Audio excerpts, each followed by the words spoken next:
Welcome to AI Dispatch, your channel for the latest AI videos on YouTube. If you don't want to miss these updates, please like, subscribe, and share. Today's video comes from Dwarkesh Patel, featuring a recent interview with Elon Musk. We examine 3 radical economic inversions that defy conventional business wisdom: orbital data centers becoming cheaper than terrestrial ones, heavy steel producing lighter spacecraft than carbon fiber, and humanoid robots serving as the sole mechanism to prevent fiscal collapse. Musk's analysis strips away industry consensus and rebuilds conclusions from pure physics. This commentary unpacks his technical reasoning. Ask any data center engineer where the most economically efficient place to deploy artificial intelligence is, and they will point to a hydroelectric dam in Washington or a natural gas field in Texas. Elon Musk has presented a viewpoint that upends the economics of computing entirely. Within 30 to 36 months, the cheapest place to put AI will not be on Earth, but in orbit. Launching mass into space is notoriously expensive, while land on Earth is relatively cheap. His reasoning inverts this assumption by examining strictly the physics of energy generation. Earth is fundamentally unscalable for the next era of compute. On Earth, the atmosphere strips away about 30% of solar energy before it even hits the ground. Worse, because of the day-night cycle and cloud cover, you are forced to build massive battery banks to store power for the night. In space, it is always sunny. There is no atmosphere, no night, and no weather.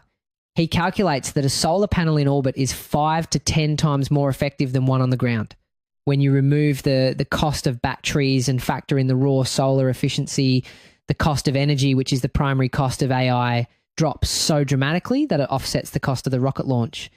He points out a regulatory reality that acts as a hidden bottleneck. To build a gigawatt-scale power plant on Earth requires navigating a labyrinth of permits, land rights, and utility interconnect agreements that can take years. In space, there are no property rights disputes or zoning laws. You simply launch. His prediction is that within 5 years, we will be launching more AI capacity into space annually than the cumulative total of all AI that currently exists on Earth. Regarding materials science, the aerospace industry has operated on a single dogma for decades. To go to space, you must be light, and to be light, you must use carbon fiber. Steel is heavy, therefore steel is bad. Musk inverts this logic with the Starship program, claiming that steel is actually lighter than carbon fiber for this application. At room temperature, steel is obviously heavier, but his logic relies on cryogenic physics. Rockets carry super chilled liquid oxygen and methane. At these freezing temperatures, carbon fiber becomes brittle and requires massive amounts of resin to hold together, which adds weight. Stainless steel, however, actually increases in strength at cryogenic temperatures. Because the metal becomes stronger, you can make the walls of the rocket paper thin. He adds a manufacturing advantage to this material choice. Building a carbon fiber rocket requires hospital-grade cleanliness and massive, expensive autoclaves to cure the material. If you make a mistake, the material shatters. With stainless steel, the process is so robust that, in his words, you could smoke a cigar while welding the rocket in an open field.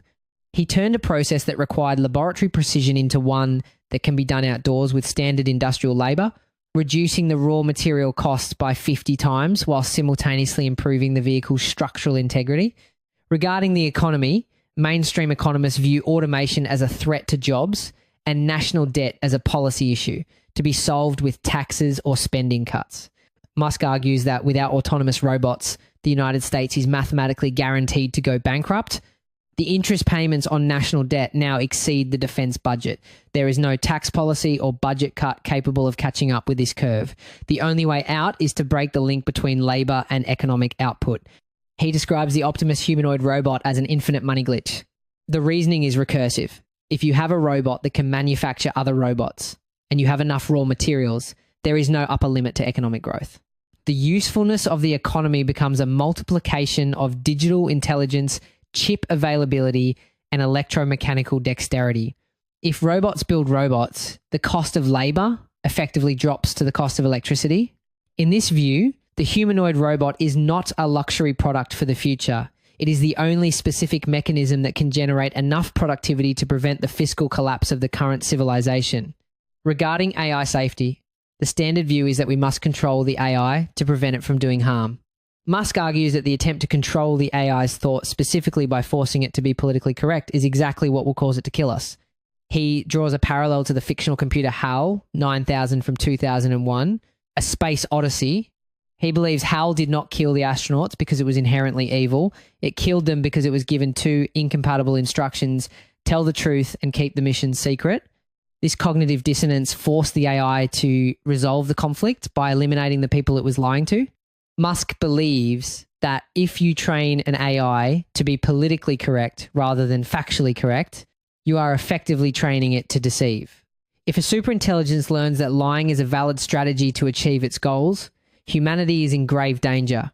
His most humbling conclusion: we cannot control the future. He predicts that biological intelligence will soon represent less than 1% of the total intelligence in the universe. In a world where humans are a rounding error in the calculation of intelligence, the goal cannot be dominance. The only survival strategy is to ensure the AI finds humanity interesting enough to preserve, much like humans preserve chimpanzees, not because we have to, but because we are curious. Musk operates from a distinct analytical framework. He disregards socially agreed upon conventions and examines only physical limits. Whether moving data centers to space to escape Earth's atmosphere, using heavy steel to make lighter rockets, or relying on robots to solve national debt, he assumes that if the physics works, the economics will eventually follow, no matter how impossible it sounds today. If these optimal solutions actually materialize, are we ready for a world where our intuition about what is expensive, what is dangerous, and what is possible is proven completely wrong? If you're interested in the video featured in this episode, click the link below to watch the original.